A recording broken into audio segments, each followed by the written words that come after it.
of the Peter S. Kalikow Center for the Study of the American Presidency at Hofstra University. It is wonderful to have all of you here today. I'm delighted to welcome you to our fifth annual Lives in Public Policy and Public Service Address. We have a very distinguished speaker, also a Hofstra alum joining us today, Mr. Ray ZACCARO, and who many of us faculty have had the pleasure of knowing as a student. Ray reminded me this morning that he was in my American presidency class in fall of 1999. Look at that, 20th century. But I'm going to actually, in a moment, turn the podium over to my colleague, Dr. Rosanna Parati, to give the formal introduction, as she has had the pleasure of working with Ray not only while he was a student, but as an alum in Washington, D.C., where he has always been so generous with his time and expertise for Hofstra. I have to tell, I'm just going to say a few quick words about the Public Policy and Public Service Address, for which we're inviting Ray to speak, and give you a little bit of context. The Hofstra's Public Policy and Public Service Program was created in 2016, so we're just past the 5-year mark. The idea was, when the Peter S. Kalikow School of Government, Public Policy and International Affairs was created in 2015, to develop an interdisciplinary major that would encourage students in the social sciences department, so that's anthropology, economics, global studies and geography, history, philosophy, political science, religion, and sociology, to be able to bridge academic study of politics and policymaking with real-life practitioner experience. One of our first initiatives in the Public Policy and Public Service Program, PPPS for those of you in the know, was to create an annual Lives in Public Policy and Public Service Address. And the goal of this lecture was to bring practitioners in politics and policymaking, whether in national government, elected office, advisory, staffing positions, interest groups, local, state, national, global policies, to bring experts to share their journey in public policy and public service with the community. We have had the pleasure of, Ray is actually our 5th speaker. 4 of our 5 speakers have been Hofstra alums, and we initially had scheduled an address in the spring of 2021. It would have been on Zoom. We had to postpone the talk, and I remember distinctly when Ray and I were communicating about this, we said, well, maybe in the fall of 21 we'll be able to be in person. Given how busy Washington is, and hopefully Ray will give us some insights into what's happening there, or what's been happening in the past week, we offered our speaker the opportunity to still deliver the address on Zoom. He insisted that he would be glad to come to campus and make time in an incredibly busy schedule to be here in person. And so it is such an honor to have you here, Ray. Rosanna's going to give the formal introduction in a moment. Let me just say that I wanted to thank, of course, Dr. Parati and Dr. Himmelfarb for bringing their classes, Dr. Dudek, Chair of Political Science, for joining us today, the Office of University Relations for publicizing this talk so widely. I know we have so many people here and it's being live streamed as well. Thank you. Audio, video, visual services for making this all come together so smoothly. And of course, our Hofstra Cultural Center, Janine Rinaldi, Carol Mallison, and Athleen Collins. Thank you for, and of course, our wonderful photographer, Phil, for so many your flexibility and good cheer with our schedule changes and itinerary developments is greatly appreciated. With that, I'm going to turn the podium to my colleague, Dr. Parati, to give the formal introduction for our speaker. Thank you.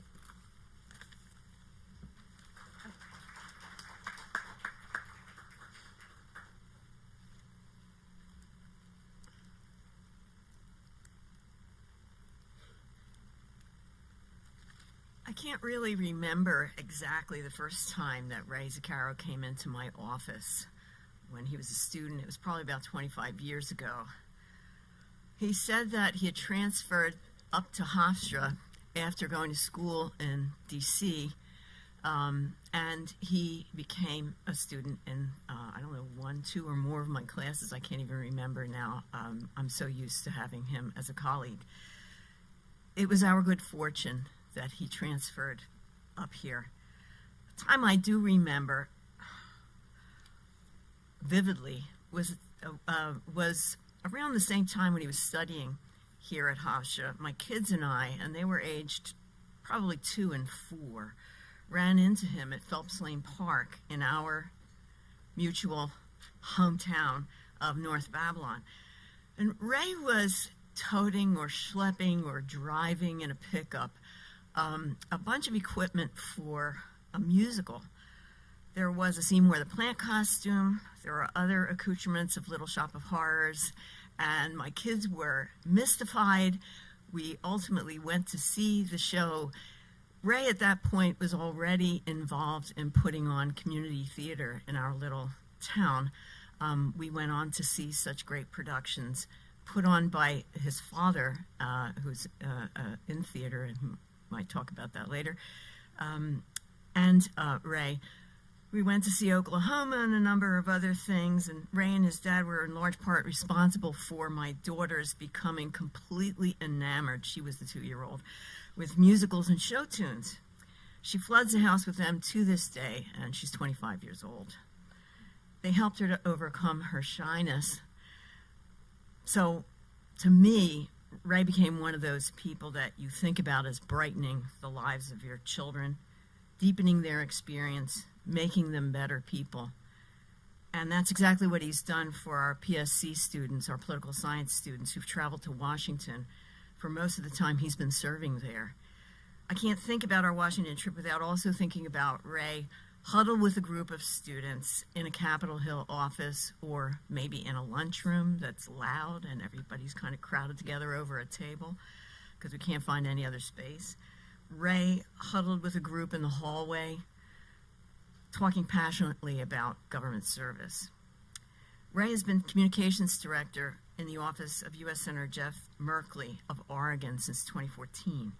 One of his main responsibilities is to help craft messaging for the Democrats in the Senate. Before working for Senator Merkley, he was communications director for Representative Frank Pallone of New Jersey, and he worked with House Democratic leaders. He served as communications director for U.S. Representative Carol McCarthy of here on Long Island. He graduated from Hofstra in 2001, and he got his start in politics running for North Babylon School Board in our hometown at age 18. During his Hofstra years, he ran unsuccessfully for the legislative seat held by Paul Tunna in Suffolk County.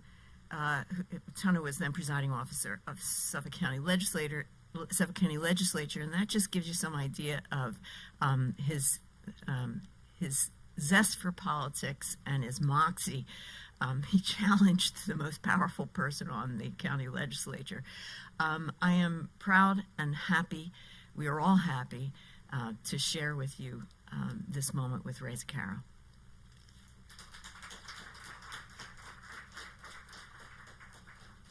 Thank you, Dr. Parati, and I appreciate that warm welcome, and certainly take no credit for your children's success or enjoyment of musical theater. I'll give that one to my dad, actually. I need to start out by saying what an honor it is for me to be invited back to Hofstra as a guest as opposed to a paying customer like all of you. And to return to such a special place and played not only a formidable role in my academic and professional journey, but to my very existence. When people say they would not be where they are without their alma mater, in my case, that is true. This is a little bit of my history here at Hofstra University. I'm that guy in the middle. Modeling career didn't work out, as you could tell. I don't have the hair for it. My father, who graduated from Hofstra College before it was Hofstra University, became an adjunct professor here, and that's how he had the great fortune of meeting my mother, who was his student. So it was the 60s, things were different, I don't judge. Glad it happened, some might not be. But I'm proud to boast on behalf of my family, between 4 of us, including my brilliant and talented sister, we have obtained 7 degrees from this institution between undergraduate and graduate studies. Which is why today I'm so excited to announce my campaign for the renaming of this building to be the ZACCARO Family Not Yet Memorial Library. We've definitely paid for a brick or two here, maybe more. But all joking aside, I have to say for you students here from Dr. Himmelfarb and Dr. Parati's classes, I am so jealous of you because I loved those classes. I have, as I was saying earlier, I think I kept every textbook from every class I took at Hofstra. And the same goes for my class with Dr. Bose and Dr. Feldman and Dr. Landis, who is a former chair of the department. And I'd have to make a special acknowledgement to one person who continues to be a mentor and a friend and a confidant and a sounding board, and was Dr. Parati. Dr. Parati has patiently listened to me complain about the state of American politics and more specifically my role in it for, I cannot believe that it's more than 20 years. It's a weird feeling when you realize that you are old enough to say you've known somebody for 2 decades and you met them when you were an adult. Dr. Parati, your guidance and friendship and support have been a rock upon which I and so many others have been fortunate to stand. And to say I'm grateful to you is beyond an understatement. And I know that the Hofstra community grows better every day because of your generosity of spirit, your dedication, your intellect, and your genuine care for the students and this institution. Thank you. Yes, please. It seems strange to me to talk to you about how I got to my career when I feel like I'm in the midst of still figuring it out, but I guess that's life, and just for all you know, for 20 years hence, you will still feel like you're still figuring it out, at the risk of sounding like a commencement speaker. But it's, since I started with my birth, I should probably move a little faster than this. We're going to be here for a long time. Oops, I just moved too fast, so you'll know you got a preview. I'm terrible at PowerPoint, so 20 years of practice doesn't get you much. So after working across all levels of government and politics, from the smallest municipalities to the United States Senate, I've obviously seen a lot.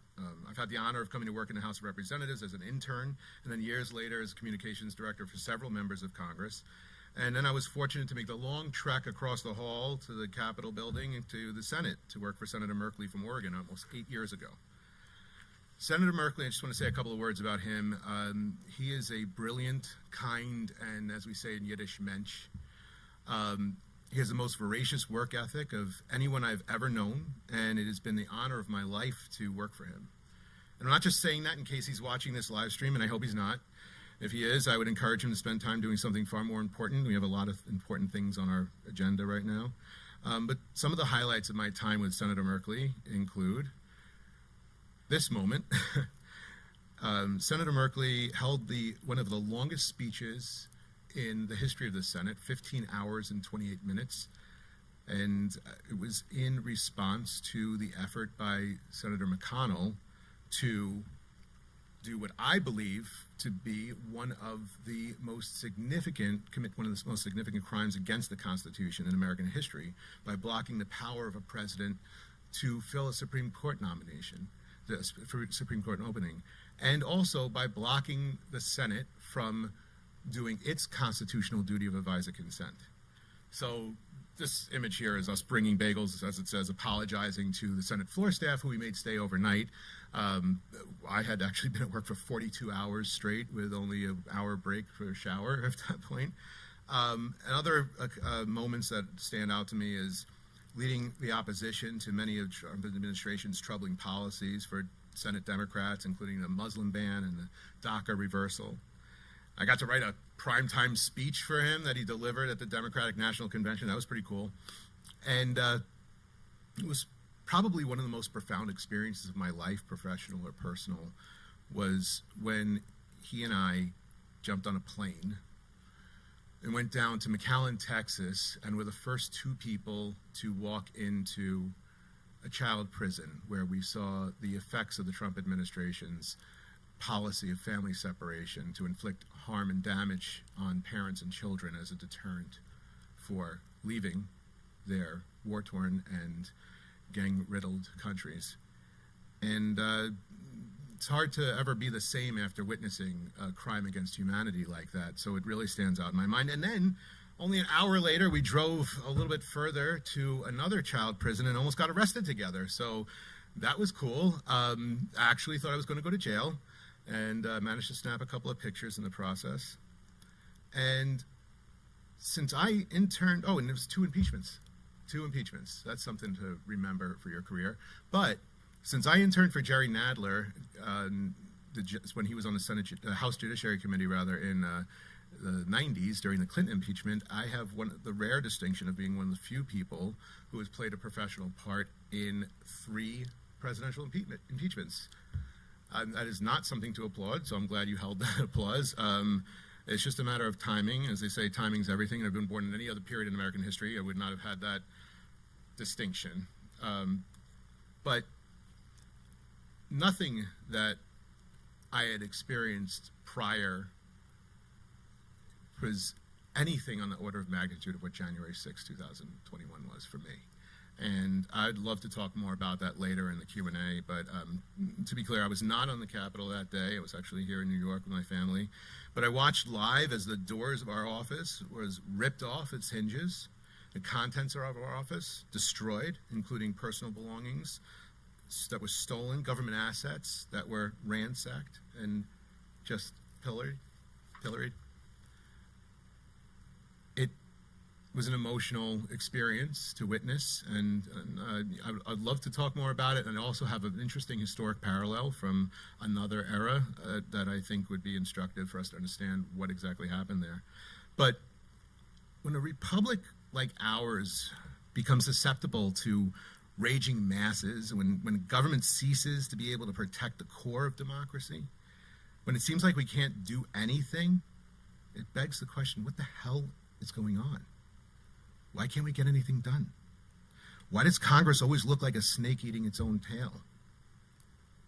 Why are we all just a little or very disgusted with every part of it?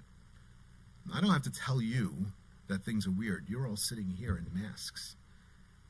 But our culture, our politics, our communities, even our families and friends are beyond divided.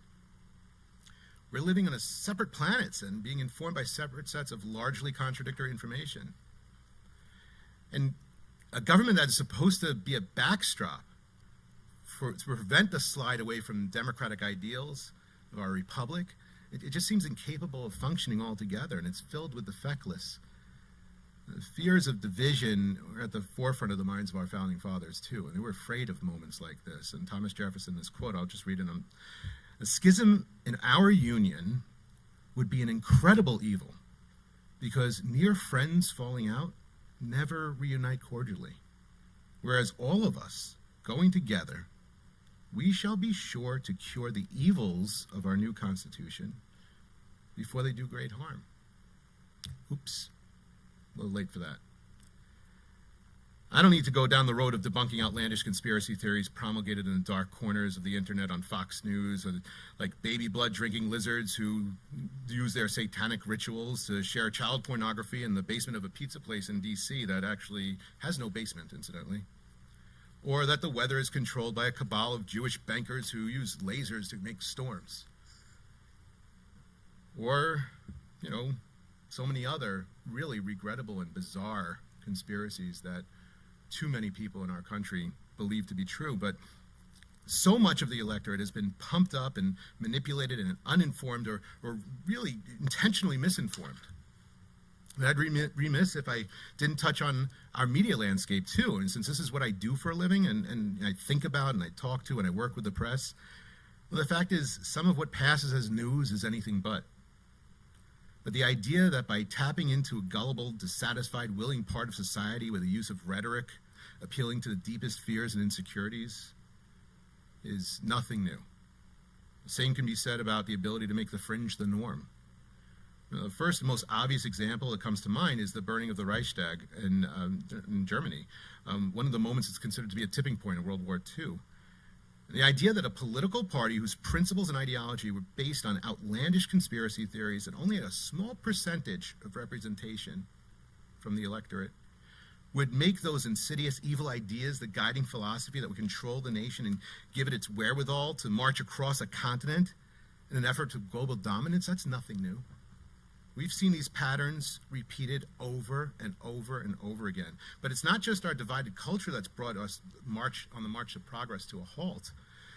Many of us are losing faith in the very institution of democracy ourselves. itself, rather. As an exhaustive study by the University of Cambridge conducted in 2020, it was found that 58% of Americans were dissatisfied with democracy. Not our democracy, democracy. The Constitution, I'm going to get there. But from my vantage point, having spent maybe a little too much time on the inside, I can think of a ton of reasons why we are where we are. But let's start at the very beginning, because as the song says, it's a very good place to start. One of the plays that Dr. Parati's children came to see, The Sound of Music, the Constitution. So much of what slowed us down and moved us backwards has been the idea that progress is dangerous, and the will of the people is less important than maintaining the systems that hurt the many to protect the powerful and the privileged few. This is what Thomas Jefferson thought about the idea of leaving the Constitution as it is. There are some who would suggest that we must adhere fully and absolutely to the intent and words of the Founding Fathers, but those people are not only wrong about what the Founding Fathers intended, they make it out to seem as if they were prophets receiving the Constitution on Mount Sinai. What we are doing would be as unpredictable to them as the idea that we regularly fly around the world or have access to all the world's knowledge in our pockets and every TikTok ever made. We have, as a nation, married ourselves to a document debated and written in 1787. 1787, let's think about what we know of the world in 1787. Well, the Founding Fathers, who were all fathers, by the way, and no mothers, sisters, daughters, etc., knew little more about electricity than Benjamin Franklin's experiments with keys and kites. But it is with great fidelity that we, as a nation, have adapted to the guiding principle that we must hold steadfast to the ideas of long-dead men written on sheepskin with quills, the technology of the day. Can anybody tell me the last time the Constitution was amended? In show of hands, does anybody in here know the most recent last amendments to the Constitution? Go ahead. Close. It was 27th Amendment, 1992. Just a numbers thing, right? That was close. That's great. 1992, which was before most of the people in this room were born, it was a perfect example of what goes wrong in American politics. The 27th Amendment was correcting leftover business from the Constitutional Convention in Philadelphia. Now that is moving at the speed and pace of government. And it was about pay raises for Congress to boot. But before that one, we hadn't amended the Constitution on anything since 1971, which gave everybody in here the right to vote when you turned 18. And the 25th Amendment, which was just one more back, which addressed the Constitution's glaring omissions of presidential term limits and clarified line of executive accession, was ratified in 1967. Now, it sounds like it's not that far off from 71, but know that it was a quarter of a century that it took to address the issue that it wanted to correct for after President Roosevelt died, the only more than two-term president. Well, Thomas Jefferson thought that the Constitution should be revised every 19 years. It's another thought by him. And that's because people had a life expectancy of like 35. You know, they died by bleeding themselves to death when they had a cold. If you don't believe me, Google how George Washington died. No antibiotics, no hand washing for surgery, no anesthesia for surgery. But, George Washington did require inoculations against smallpox. So for those who claim to be really conservative, strict constructionists, maybe it's worth considering precedent on that law, too. Our inability to amend the Constitution and keep it relevant in the society in which we live and the needs of Americans, the first, and to me, one of the most fatal flaws of our government. Jefferson knew that. And we amended our Constitution immediately. They did it 10 times right out of the gates. We're bearing more fidelity to a document which in its own greatest advocates and even its drafters believe should be flexible and changeable with time. Not that it should be ignored the way Mitch McConnell ignored it when he stole that Senate seat. Well, didn't really ignore the Constitution, but ignored other rules, and we'll get to that later. But did ignore the Constitution on the idea of a president's right to appoint a Supreme Court justice and Congress's job to vote on that justice. But they thought it shouldn't be ignored. They thought it was a living document. Well, if it's a living document, it's on life support in a very vegetative state. So what should we do? So this is what Jefferson thought we should do. So, oops, I went ahead too fast. We could, and we should, if we really want to honor the origins of this nation, do what they did in Philadelphia when the Articles of Confederation turned out to no longer meet the needs of a new and growing nation. Throw the damn thing out and start again. That's what they wanted us to do. That's what they fought and bled for. Or we can keep the superfluities and beautiful language. And, like one of the best parts of living in D.C., I have to tell you, is just being around all of these landmarks and everything. And, I can go to the National Archives whenever I want. And when I do, I look in absolute awe. My eyes well and my chest fills with pride at the accomplishments of my nation as they're written out under bulletproof glass. When I look at that document, though, I notice that it is an idea. It is not a marriage certificate. But fidelity to the Constitution seems to be more a matter of convenience for some, specifically in the body with which I am most familiar with, the Senate. I know most of you heard a lot about a little thing called the Senate filibuster. Now, before eyes glaze over, if I haven't lost you already, instead of focusing on an arcane rule, I want to walk you through what happens in real life and in real time when the democracy and nearly every idea dies right there in the Senate. The example I'll use, it's probably a pretty trivial bill I want to talk about. It's not really that important since the Senate's voted 5 times and hasn't passed. It's just a little thing about, giving every American the right to vote. It's no big deal. Not really an important thing in this country or in a defining rule of democracy, just voting. But let me walk you through why I think it might be one of the most possibly least legitimate actions that your government uses every day to thwart and ignore you and your will. So one of the things I'm proudest of in my tenure for working with Senator Merkley is his authorship of the For the People Act and his efforts to bring voting rights reform from an idea to a reality. It's a bill that's designed to secure voting rights for all Americans, take dark money out of politics, put a stop to voter suppression and partisan gerrymandering, and end the rigging of the system that favors the powerful over the people. I've worked on that bill and been a part of trying to pass it for more than half of my time in the Senate in some manner or form.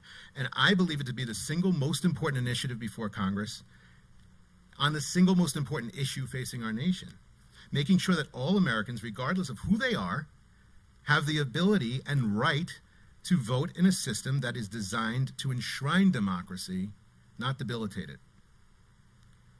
We have nothing as a democracy if we can't secure the rights of Americans to vote freely.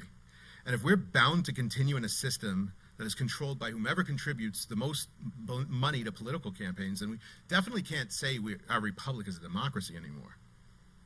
Does anybody know why the Senate hasn't passed this critical bill? I'll give you one guess. Well, it's the filibuster. You kind of drew that conclusion. For the People Act passed the House and then was voted on in the Senate, and it got, are you ready for this? I'm not good at math. And a body of 100 people got 51 votes. Notice I didn't talk about any of my math classes here at Hofstra. But I do know that 51 is more than half of 100. By a show of hands, who's been hearing about or knows vaguely what the filibuster is and how it works? Imagine you've all dealt with it in your classes somehow. Dr. Hamilton, I'm glad you addressed that. But can anybody tell me where in the Constitution you find the definition of the filibuster, where the James Madison or the Founding Fathers wrote about the filibuster? Anybody remember that from your classes? What article it appears or what the phrasing of it is in the Constitution, how they describe it? I'm glad none of you answered, because the answer is that it is not in the Constitution at all. The filibuster was about as familiar to James Madison when he wrote the Constitution as this computer. So what is the filibuster? Well, sometimes I don't even know.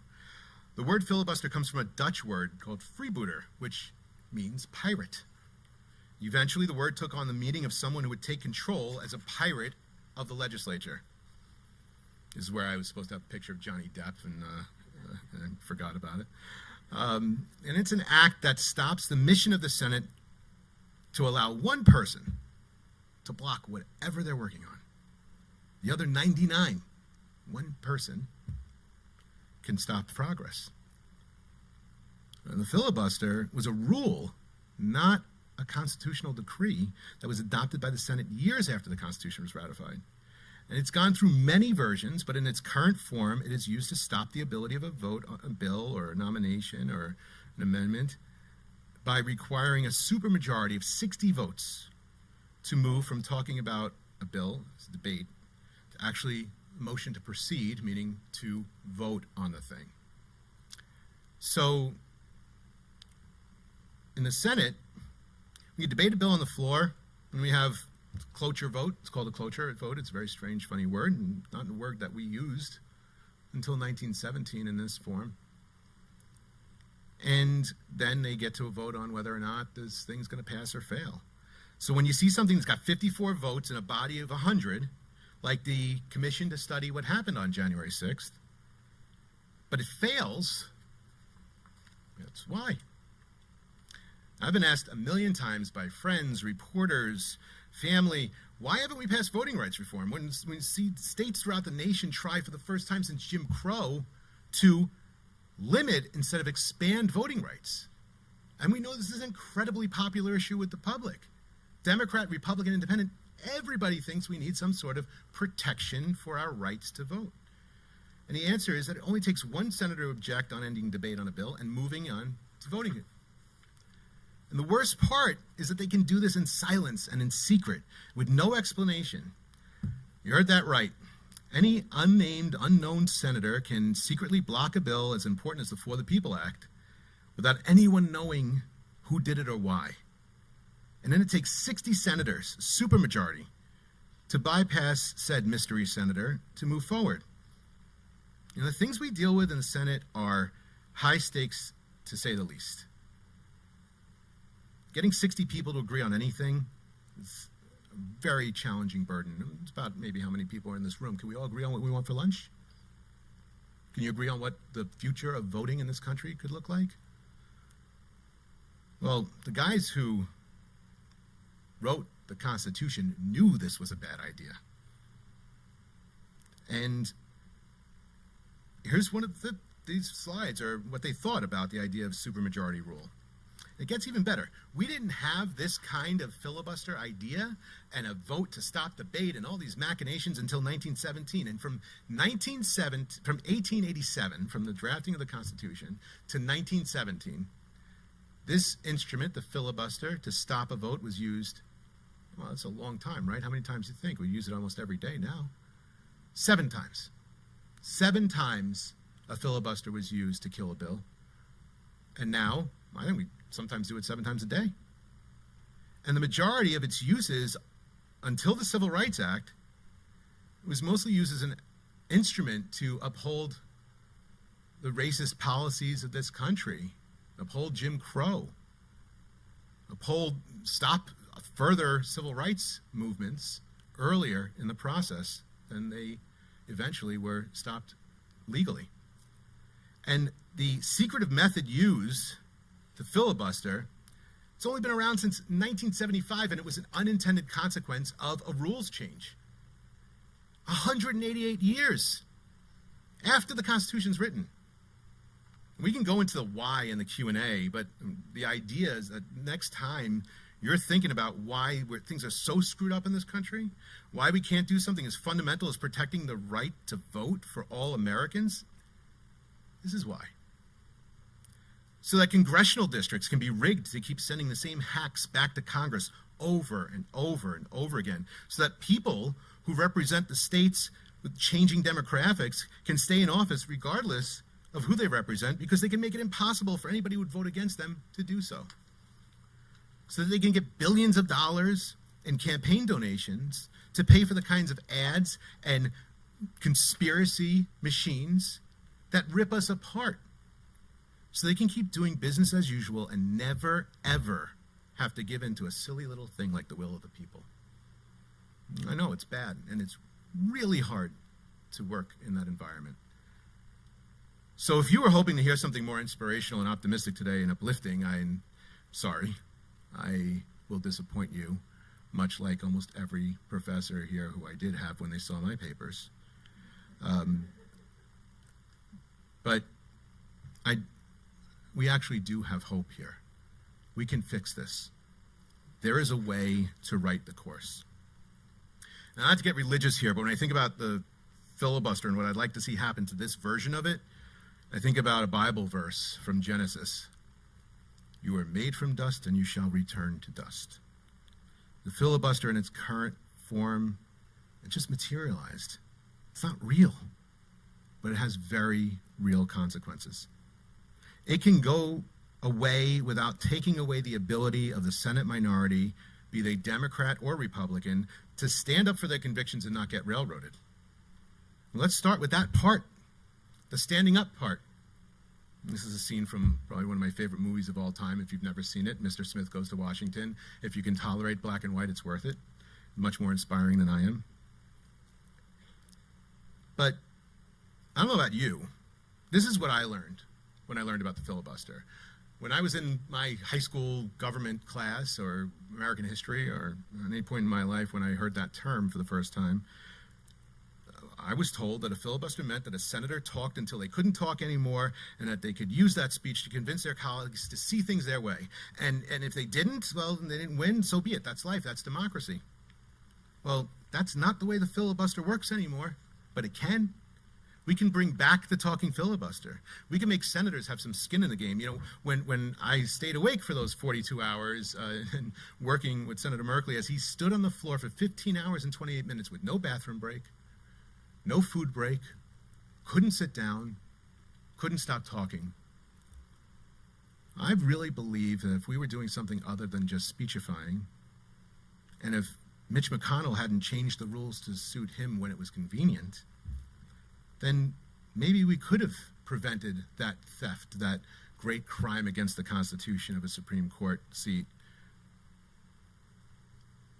And there are other proposals too, and I'm happy to talk about them. Here are a few, and I can get into more detail later.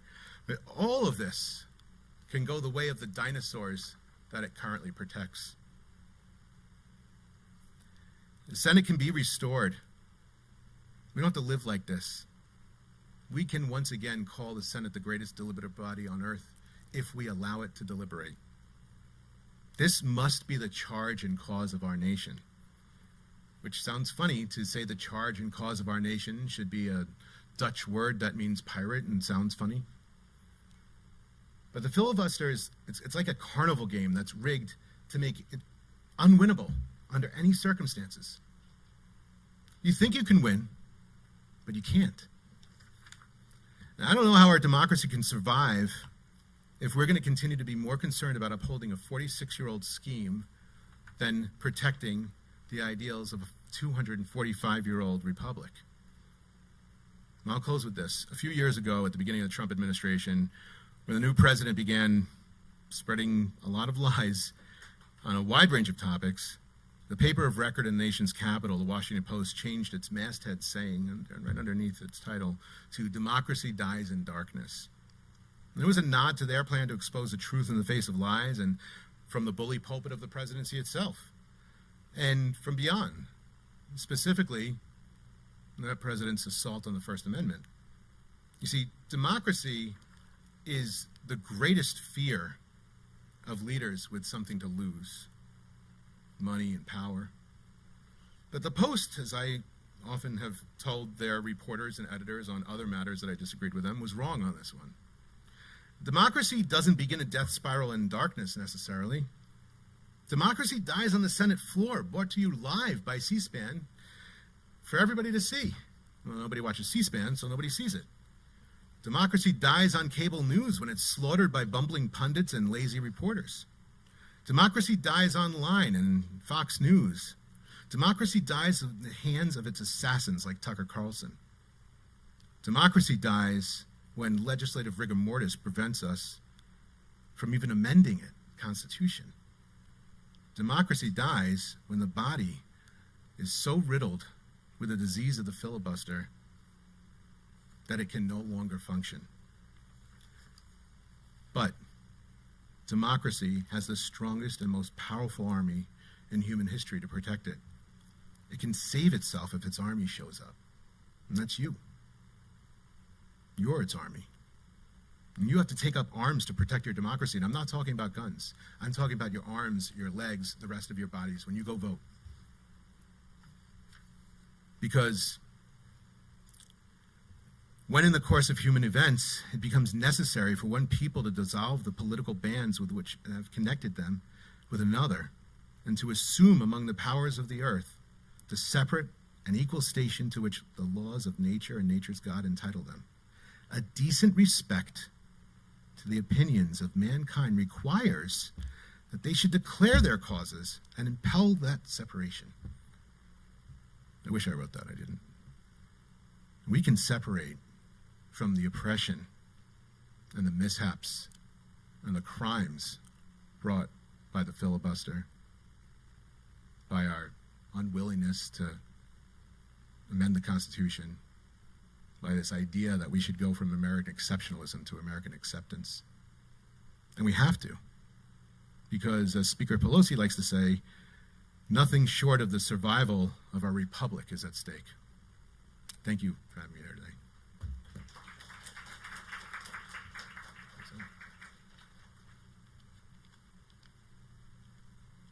What's next?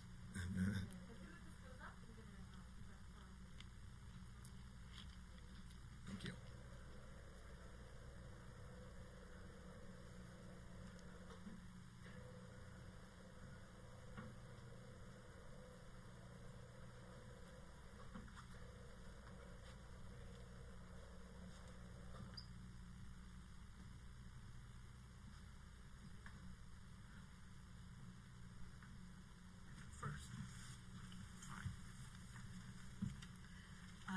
So I think we'll ask a couple of questions, and then we'll just get things started. And let me encourage you, students especially, to jot down your questions and get ready to ask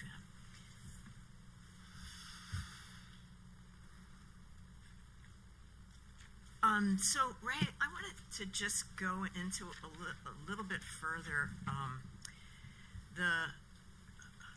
that last slide, the recommendations that you have for changing filibuster, because not all of us may be legislative experts. So lowering the number required to invoke cloture, we can understand that, make it lower than 60. Which has happened in the past. It was 67.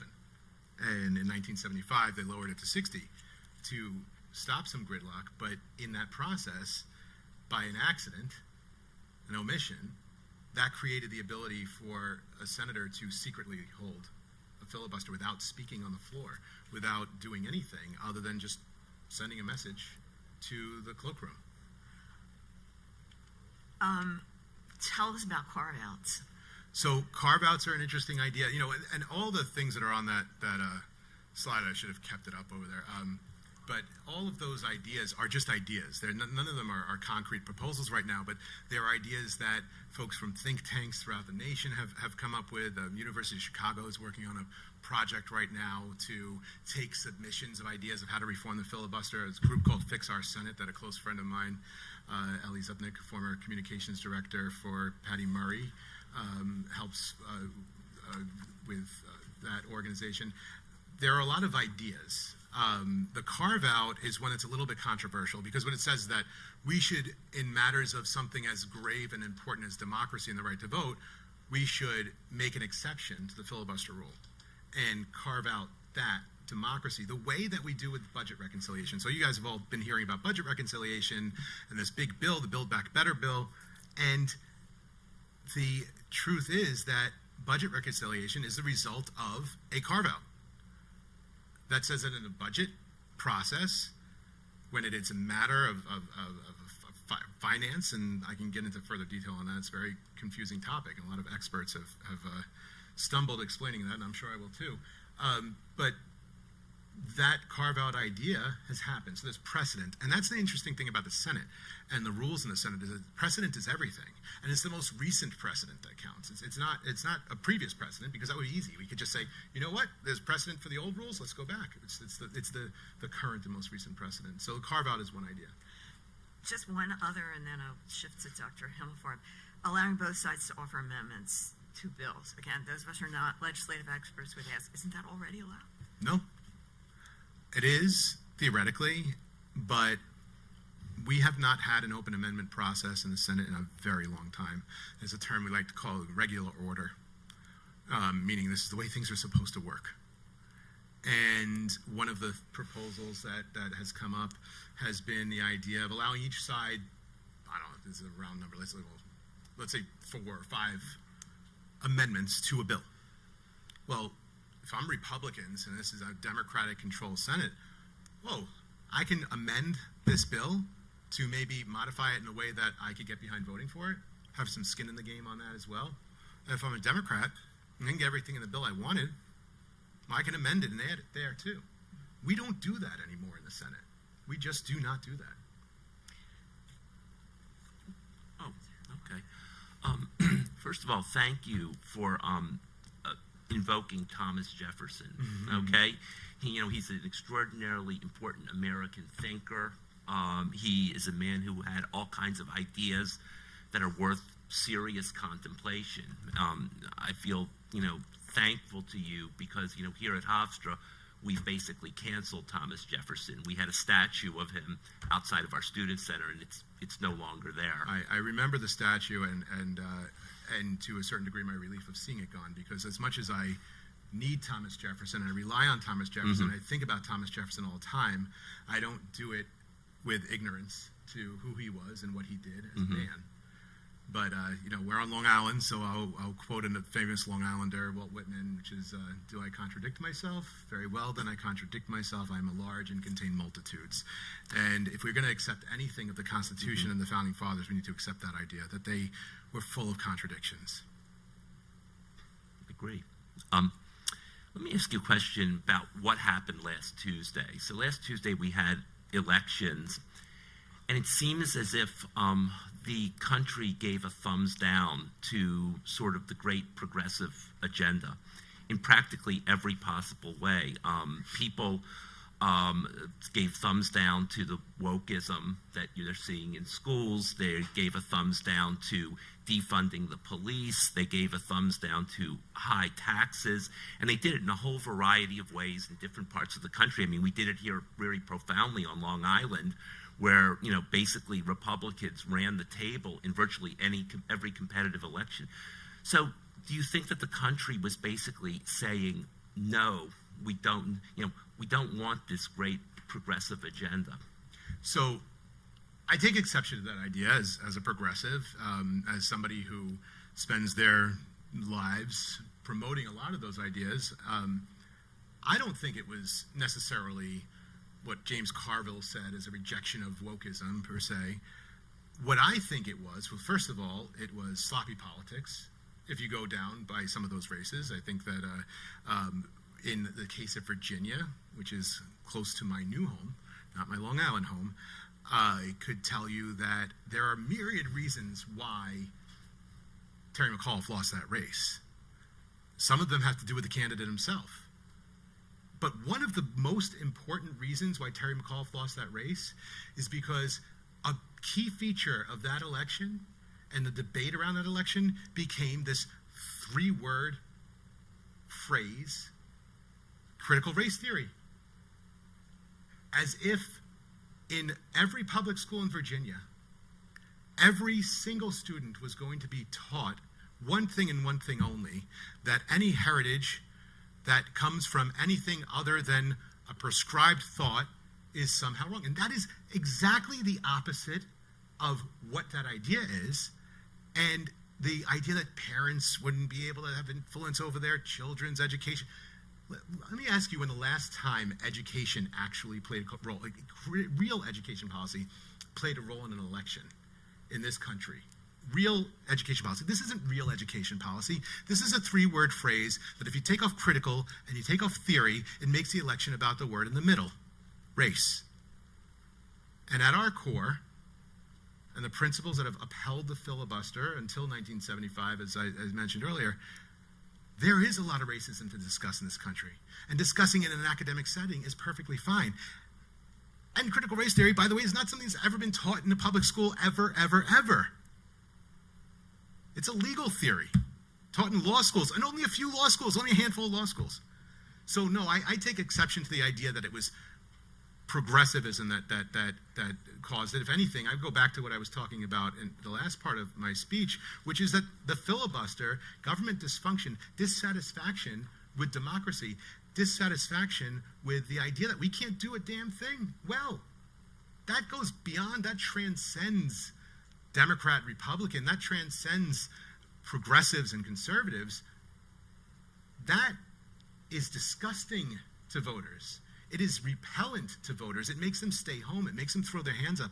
And it makes the people who show up, the angry ones, the ones who don't like any of it. That's what I think happened in these elections. And I think Democrats fell asleep at the switch. I think the fact that we've spent the better part of a year fumbling on core principles to our government, like reigniting our economy and rebuilding this nation, and oh, by the way, again, protecting voting rights, that's disheartening. You know, I think back to the Obama administration in the same pre-midterm election, in that same period, 2009, we were getting pilloried because it looked like the Democrats couldn't get anything done after electing this man whose soaring rhetoric made us all think we could do anything. And we did nothing except for really bungle the Affordable Care Act. And what did that cost Democrats again in 2010? It cost us a majority. So I think that those issues had as much to play with everything as woke culture. I think that woke culture is a misnomer. I think the reality is that opening our eyes to reality and to people's suffering and to our better understanding of our own history, that's not a crime.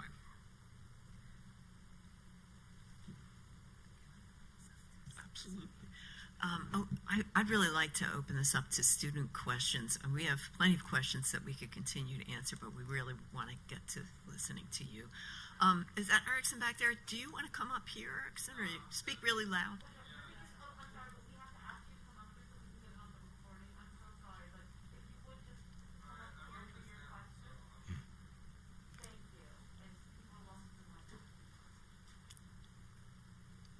And then, I guess if you have a question, you can line up. Yeah.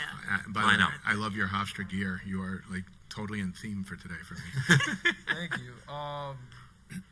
You were talking about education and race before, so I just wanted to know, what role should the federal government play in eliminating racial disparities in investment, discipline, and access to quality learning options in American schools? Look, I mean, most of the federal government's responsibility when it comes to education is financial. It's funding. Curriculum is not something that the federal government really engages in. And the idea is to provide education and opportunities to everybody equally in this country. And that's the role of the federal government, to make sure those opportunities are available. Now, in terms of my own personal beliefs on the larger issue, look, I've never met anybody who said that too much information was too much. And I think if you're armed with facts, and you're armed with history and knowledge, that's the only way you can ever make really informed decisions. So I don't necessarily say, nobody really that I know of is advocating for any federal role in curriculum development. And I think that that's part of one of the misinformation practices that helped Terry McAuliffe lose that race.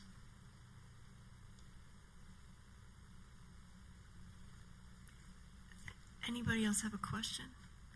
Come on up, Kai. Again, if you're churning through a question in your head, get in line and just get in finish line. articulating it in your head, and you'll be able to ask it. If I recall correctly, I think Senator Merkley is one of the few senators who actually supports Medicare for all. And I want to ask, how do we move moderate Democrats into the direction of progressive policies? How do we change the Overton window? And also, I wanted to ask, how do we specifically move these two moderate Democratic senators who are holding up the process for the rest of the building? Those are excellent questions, and I'm grateful for you for asking them, because this is something I think about a lot. So Senator Merkley does support Medicare for all, but when you ask how we bridge the transom, like how do we get people to move, we also have another bill called the Choose Medicare Act. And the idea, the Choose Medicare Act, was to do what the intention was of the original idea of the Affordable Care Act, to allow for a public option. In this case, it's buy into Medicare as an option, as a choice. Choose Medicare. You have a choice. We'll make it available to you. You don't have to be 65. We'll make it available to everybody if you want to buy into Medicare and use Medicare as a primary insurance, as opposed to going through a private insurer. There are a lot of benefits for that. I mean, one benefit is you never hear anybody who's 65 or older says, "Oh, I'm so annoyed that I have Medicare. My mom has Medicare. My father had Medicare. Their health care needs would never have been able to be met." And the more people that buy into that system, the more stable it is, the more flexible, the more funding there is. So that's it. And on the question of Senators Manchin and Sinema, I was thinking about that on the car ride over here today, and these are two people who I've gotten to know in some way over the years, whether it's through their staff or personally. And I will tell you that I don't necessarily know what's at the cause of their aversion to filibuster reform in particular. But what I do know is that they're averse to filibuster elimination. Whether they remain opposed to some of those ideas that I had up on the slides before, that remains to be seen, because we can fix the filibuster without throwing it out. We can get to a place where we have conversations without having no conversations. And I think where it comes to Senator Manchin and Senator Sinema, I think they have different motivations for where they are. Together, they may seem like they're coming from the same page, but I think that they're not. I think they're on different planets also. I'm very close with some folks in Senator Manchin's office, and in fact, I were on the same floor with him for like 6-7 years that I worked there. And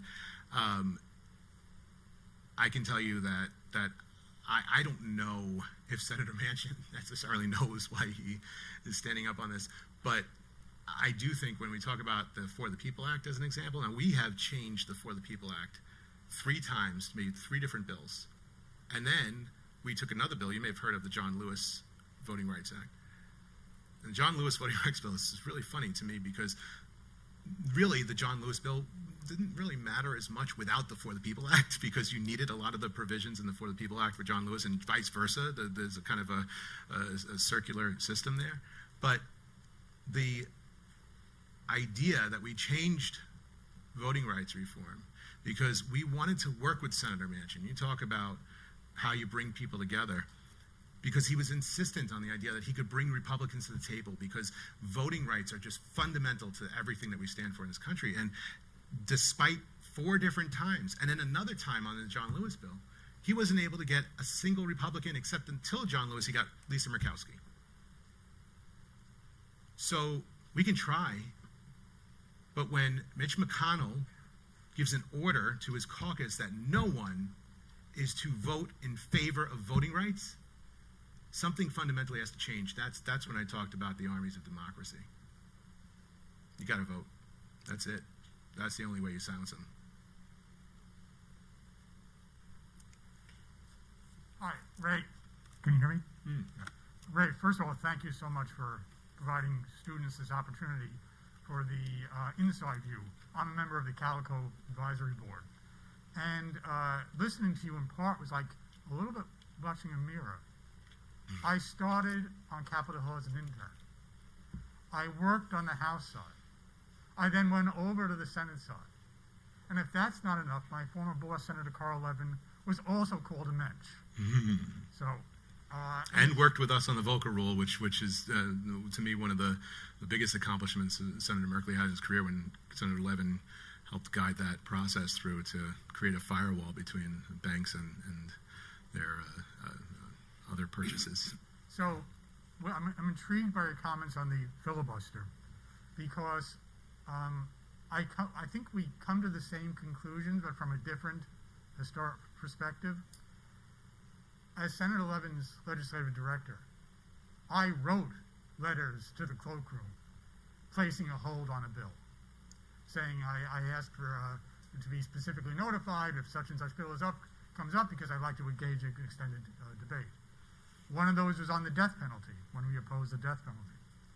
Another time, during the 1982 recession, we used when I say we, I mean Senator Levin with me as a staffer, used the rules of the filibuster to essentially stop a jobs bill until Senator Dole, who was the majority leader at that point, or Senator Baker, the majority leader, Dole was head of the Finance Committee, would negotiate with us for more weeks of unemployment benefits. Because at that point, many people, the word used, had exhausted their unemployment benefits and had run out.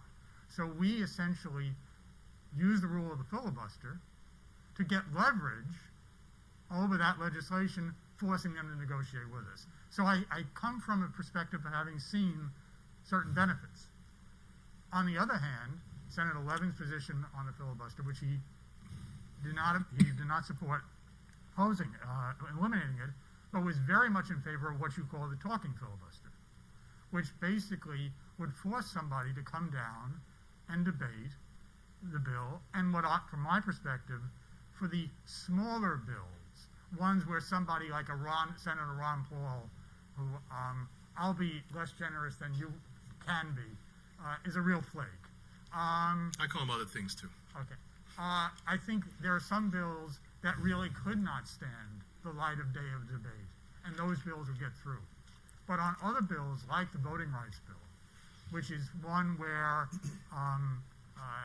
Republicans see it as a power grab, Democrats see it as essential to democracy, there I think just forcing them to debate would not be enough, which comes to your reference to the carve-out.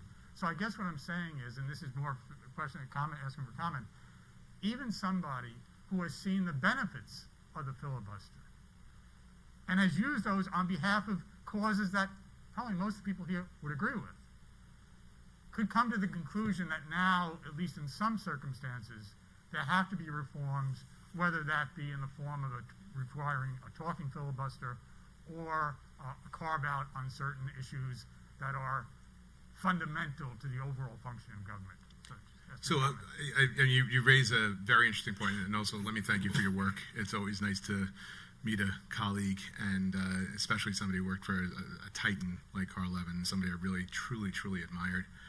And I'm very sorry to hear that he passed. I will tell you that in 1982, for an example, it was only 7 years after this 1975 carve-out, and I have a graph I didn't use that shows kind of year by year the frequency and the increase with which the filibuster has been used. And one of the interesting things, you talk about sending a letter to the cloakroom to say that you're going to put a hold on the bill. Well, let me tell you how it's currently working.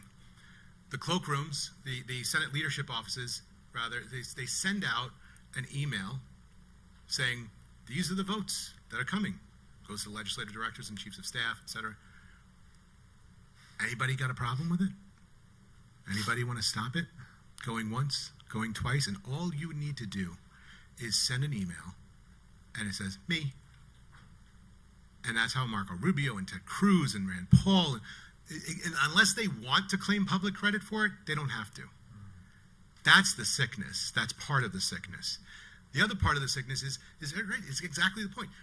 You can reform the filibuster without killing it entirely, because we need to prevent tyranny.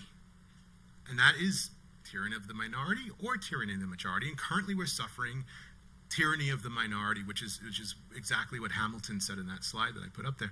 So I like to use the phrase during the Affordable Care Act. When I was working in the House, my job was to kind of come up with a coordinated message for all the Democrats, which was, they talk about herding cats. There's a reason why Will Rogers said, I'm not a member of an organized party, I'm a Democrat. He would come up with these slogans, right? And would come up with these messaging slogans when it was around health care, and Republicans were trying to overturn the Affordable Care Act pretty much every day. I don't know, it was over 100 times that they voted. We had this saying was, fix it, don't nix it. And I think that applies to the Senate as well. I think it's an important idea to fix the filibuster, but retain some element of it, which is why the idea of a talking filibuster to me is so potent, because having been a part of one, that experience was not a filibuster. Like I said, it was just a talkathon. We didn't delay a vote. We didn't do anything. We just didn't yield the floor. But I think just the experience of that was enough to convince me that it could be worthwhile, because I remember at around 10:30 in the morning when Mitch McConnell came to the floor, maybe it was around 6 a.m., I lose track.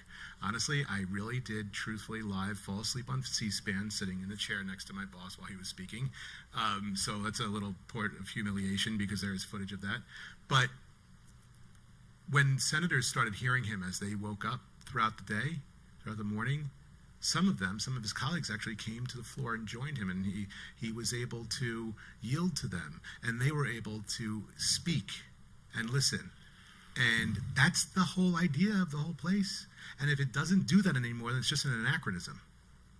Then maybe some people who think it shouldn't exist are right. Again, thank you for sharing your experiences. Thank you. Thank you.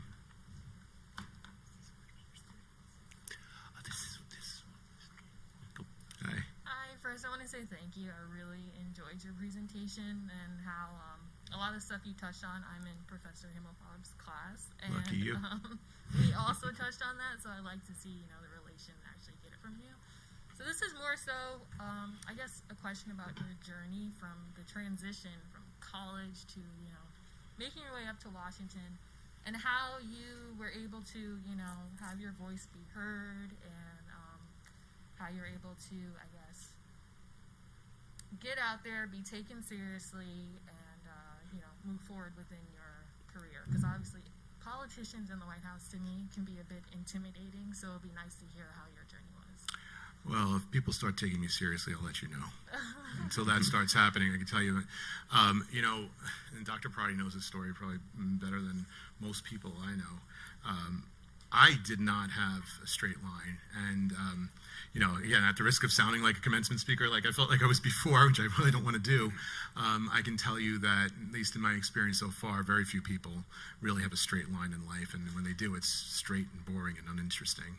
For me, I started getting involved in local politics when I was a teenager, knocking on doors for local elected officials. I became a Democratic committeeman as soon as I was old enough, which was actually the only elected position I'd ever won. When I was in high school, as Dr. Prati mentioned, I got really incensed by the idea that our school district was facing a massive economic, financial catastrophe because of a reluctance to raise taxes even nominally over 13 years, 0 tax increases. And that just drove me crazy, because the response was, we're just going to get rid of everything that every student cares about. We're going to make you pay to play football. We're going to make you not have music or theater or arts or education or any of the things that make a well-rounded person. So I said, screw this. They should have a student on the school board. And I ran in that election, and actually becoming very controversial. And it's a whole other story. If you want, you can email me. I went to Nassau Community College first, and was not much of a student in high school. I had a hard time, but I was active. I went to Nassau. I became a student. I did well academically. I transferred to George Washington University, and it was there that I got the opportunity to intern on Capitol Hill, which was a remarkable experience because I got to do it twice. They asked me to come back, which was rare and wonderful. And it was because of the busyness of the Judiciary Committee and the impeachment. But my dad got sick, and I needed to come home and help out. And I took some time off of school. And that's how I wound up here at Hofstra, actually. My parents were kind of distraught that I was home and helping them instead of back in school. And my I don't know, it was my mom or my dad came up with the idea, you should call Jim Stewart, president of the university. Your stadium is named after him. I was like, yeah, sure. I'm going to call the president of the university. He's going to sit down with me and help me figure out this conundrum of having 120 credits but not graduating yet. And sure enough, I called Jim Stewart, and he sat down with me and helped me figure out the conundrum of having 120 credits and not having graduated. And I enrolled here at Hofstra, and it was one of the best things that ever happened to me in terms of my path politically, because while I was here, I still had 2 classes left. A Democratic Party chairman in Suffolk County, Rich Schaefer, offered me the opportunity to run for the legislature in what was considered to be a suicide race. What made matters even more challenging was that it was 2001. Primary day was September 11th. And there was a new tone in this country. There was an unstoppable sense that Republicans were in charge in New York, with Rudy Giuliani and George Pataki and George W. Bush coming to stand on the rubble of 9/11. And almost every elected official that I knew was running, or any challenger was running as a Republican, had photos with all of those men on all their campaign literature. And I was talking about paid childcare and providing low-cost women's health services and things that were a little bit maybe, I don't want to say ahead of their time, but certainly not appropriate for that race if I wanted to win. But I will say I did the best any challenger did against my opponent, so in a very tough year. But after that, I got to work in the Suffolk County Legislature, which I really do think that it's our local governments throughout the country that are the incubators of democracy and ideas. In Suffolk County, we're the first in the nation bottle recycling law, which doesn't sound like much, but think about a state that doesn't have it. When you look at the can, and it says like the 3 or 4 states that say accept, that started in Suffolk County, and many others. I can go on and on. But I worked there for a while, and I went on to run a nonprofit, and Congresswoman Carolyn McCarthy was looking for a communications director. And I applied for the job. I was around 30 years old, and I realized that if I was ever going to go back to Washington and finish what I started, it was then or never. And I applied for the job, and I remember distinctly my interview with Carolyn McCarthy. This is really embarrassing, but I'm going to tell this story anyway. I had a brand new suit. I sat down on the couch, and it was just tailored, and the whole seam opened up in the back in the middle of my interview. Because I know you knew that, because I was like, why is this couch so cold? But anyway, yeah, I wound up getting a job anyway. But I remember her asking me, she's like, you've never been a communications director or press secretary before? And I said, well, Congresswoman, with all due respect, I've been running the Babylon Arts Council for 4 years, and I've been in Newsday more than you. And that's how I got the job. And I moved down to D.C. My job with Carolyn did not go smoothly. I didn't love it, but she used to represent this school. She used to represent this part of Long Island. And I left for about a year. I came back to work for a congresswoman named Laura Richardson from California, who had the distinction of being the 9th member of Congress to ever be officially reprimanded on the House floor for corruption. And I got to learn a thing or two about crisis communications in that job and what it's like to be on the other side of the good guys. And I was fortunate to then get the job that I dreamed about my first week working on Capitol Hill, which was to run the Democratic Message Group, which Congressman Pallone, who's now chairman of the Energy and Commerce Committee, is the most significant committee in Congress, one of them, was in charge of. And that just gave me unbelievable access and really a power to help. And the rest is pretty much what I told you. Thank you. Thanks for the question. Lisa. Come on up. By the way, I just want to warn you about something. I swear to you, I had hair exactly like yours when I was in high school. So watch out. Well, I would like to begin by first thanking you for your time coming here at Hofstra and speaking to us. I have 2 questions, if you don't mind. Sure. My first question regards the polarization that the electorate is experiencing right now, and how one issue, there seems to be 2 dividing viewpoints, and if you lean towards one party, you choose one, and if you lean towards another party, you choose another.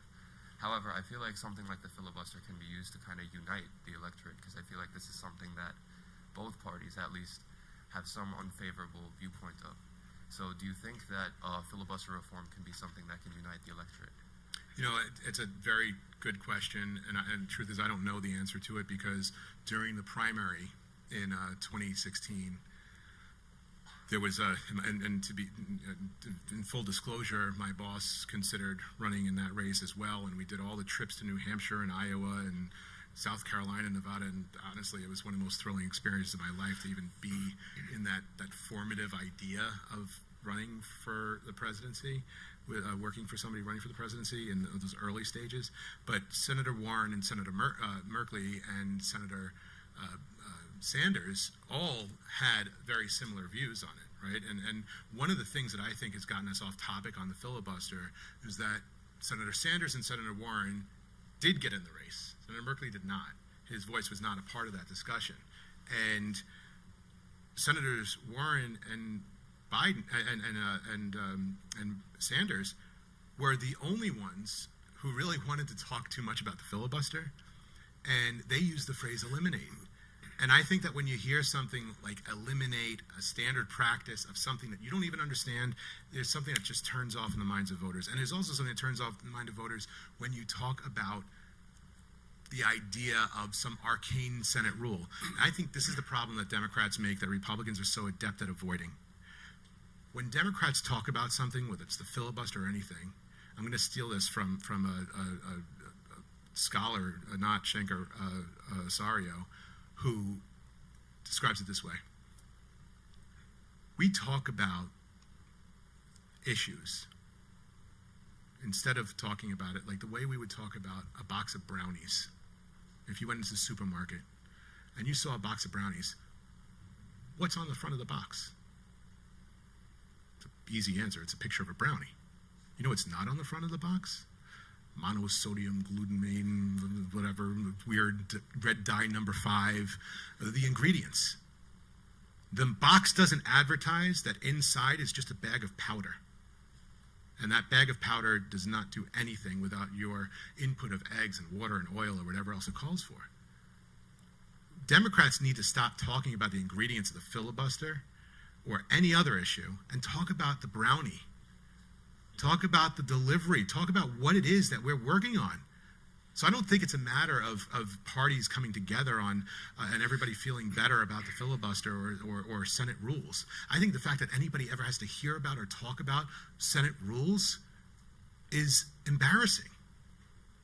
You don't watch a football game and hear all the rules about how referees make their decisions. So that's my belief. You watch the damn game. Thank you. And my second question revolves around President Biden. If you were to give him a letter grade, especially as someone who leans traditionally left, what would you give him and why? I wouldn't, because to be honest, I like President Biden. I have met him a number of times. I think he's a really, truly, and this is not a partisan thing, as people say, he is a very decent man. I think that his administration is addressing challenges that no administration had ever addressed before. Any administration can point to divisions of the country at different points, or even more recent history of the civil rights movement. We had, divisions over Vietnam. We had a civil war, a little thing like that. But did they do it with a layer of a pandemic? Did they do it with opposition coming from absolutely outlandish lies that are somehow promulgated as fact? I won't grade President Biden. First of all, he hasn't even had his midterm exam yet. Second of all, I think that given all the circumstances that the administration is trying to deal with on a daily basis, I think that it is a piecemeal process, but everybody wants the damn brownie. We want a solution that's delicious and easy, and it's just powder and we just add water. That ain't the way it works. And nobody knows that better than a guy who spent 36 years in the Senate. Now, I will say, as a criticism of them, I do think they could do a better job of working with the Senate. I think they could do a better job with communicating. I think they could do a better job with prioritizing what issues they're working on. That being said, I also wouldn't want that job in a million years. I've learned that my place is to run from elective office, not for it. So, Thank you. thanks. Hi. Thank you for thank you for coming and speaking to us. My question is more about, a lot of us are probably thinking about going to intern in DC, especially on Capitol Hill, especially in, representative offices. So how do we get from that step of getting the internship, doing well, to maybe asking about getting a return offer for next year once we graduate? Or what is the process typically like for an incoming senior to get a job after college? I think that's a great question. And I talk to a lot of interns in my office every year, every semester actually. And look, there's no one way of doing this. Some people would argue that the best way to do it is intern in your senior year, whether it's the fall or spring semester, then keep those contacts. Make sure that you make a damn good impression if you get there. And I mean that. I will tell you that when I was interning, I don't think I was the best intern, but I'll tell you, I showed up every day. I had to take 15 credits full time because that's the way GW did it. Most interns, if you guys go from Hofstra, you're going to get a full semester of credits. We had to do the same amount of hours, plus I was taking a full course load. And it just so happened to be in a national crisis, so I was putting in like 60 hours a week there instead of 30 hours a week. But make a good internship impression. I still talk to the guy who was a legislative correspondent when I started interning and is now chief of staff for Jerry Nadler. He's still there. So people have long memories. I think that's the first step. Never be afraid to ask for more work. Never be afraid to distinguish yourself. And please don't ever be afraid to ask questions, because the worst interns I've ever had are the ones who don't ask questions and just do things and they do them wrong. And the other piece of advice I would give you is that, I argue with people about this all the time. I do a lot of hiring in my role as a communications director, and I'm a senior advisor for the senator's office, so I have a lot of input on who we hire for whatever position. And there are a few things. One is there's this distinction between people who have the means, and I think this is one of the reasons why Washington's so dysfunctional, honestly, because it is full of people who had the financial means and financial support to be able to take those really low-paying jobs and not worry about whether or not they had to cover rent or food or health care. And they could just come do an internship for free, and their parents would get them an apartment or whatever arrangement they wanted. And then there are kids like me. I don't have a penny to my name.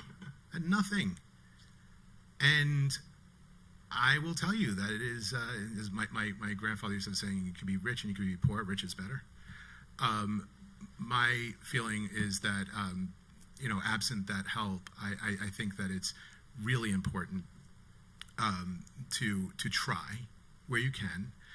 But do I think that you wind up becoming a better, more informed Capitol Hill staffer if you take the easy path? You start the internship, you get the staff assistant job, then maybe you want to go to the communications, you get the press assistant job, and maybe you get like a deputy press secretary job, and maybe you work up to a press secretary, and maybe a deputy communications director and a communications director, whatever. Or you want to take the legislative route, and you wind up as a staff assistant again, and you start off in your legislative correspondent and a legislative aide, and then maybe you become a senior legislative aide and a policy expert and a legislative director, like our friend here. You can do it whether it's your first job or maybe you're a little bit richer in experience and knowledge if you live a little and try to get in. But it is not easy. It is a very competitive place. I was talking to a friend of mine before I was preparing for the speech, and I was like, it's kind of silly to me. Like, I don't know why anybody cares about what we have to think. And he reminded me, he said, in Washington, you may feel like you're one of 100 people who have your job, but to the other 365 million people in this country, you are only one of 100 people that have your job. So it is kind of, to me, a place where you can define yourself and you can follow the course that feels right to you. And that's the only real answer that there is to that. But don't feel a rush, because one thing about Washington is it's very good at insulating itself, and it will always be there. Well, thank you. Okay. Hello. I just wanted to thank you for coming. Really loved your presentation. My question is, considering the growing proportion of progressives in the Democratic Party, why do you think Democrats are more dedicated to winning over mythical swing voters, I'll call them, instead of the progressives in their own party? And do you think the party would be better off embracing progressivism? That's not a minute-long question to answer. But I don't know. I think we are all putting too much emphasis on this. The fact is that I could be as progressive as I want. I could be as far left as I want. I could be a centrist if I want. But the fact is, we are not a country where we can just choose which people we choose to respect. We have to respect everybody's point of view. And as a Democratic Party, we are a big tent party, as it's often said. And a lot of people say that that's a bad thing, because maybe the tent should be skewed and there should be one tent pole that's larger than the other. But I don't think that that's true. I think that the core basic ideals and ideas of the Democratic Party are easy ones for everybody in our party to get behind, whether they're super progressive or more moderate. And those are ideas that really create an equal opportunity for everybody, that creates things like the Equality Act, another bill that my boss introduced for the first time in 2015 when we got the honor of having a press conference with John Lewis in the LBJ room where the Civil Rights Act was signed. That was a moving moment. And yet we still haven't passed it. But you know what? I think it's hard-pressed to find a Democrat in our party that doesn't believe that you should be protected through a full slate of civil rights, no matter who you are, who you love, and how you identify as a human being. Those are the things that unite us as a party. And those aren't left or right issues. Those are humanity issues. And I think that if we talk more about humanity issues, and we talk more about the damn brownies, we'll get there without having to make a choice. Thank you.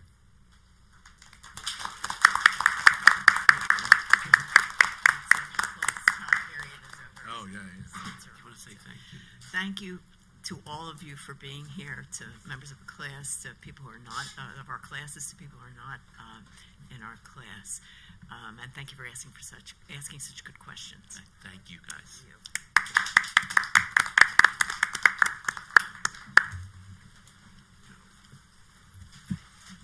On that dance floor, girl, you know, like, I'ma keep you moving all night long, 'cause girl, girl, you know, like, you got that good, and you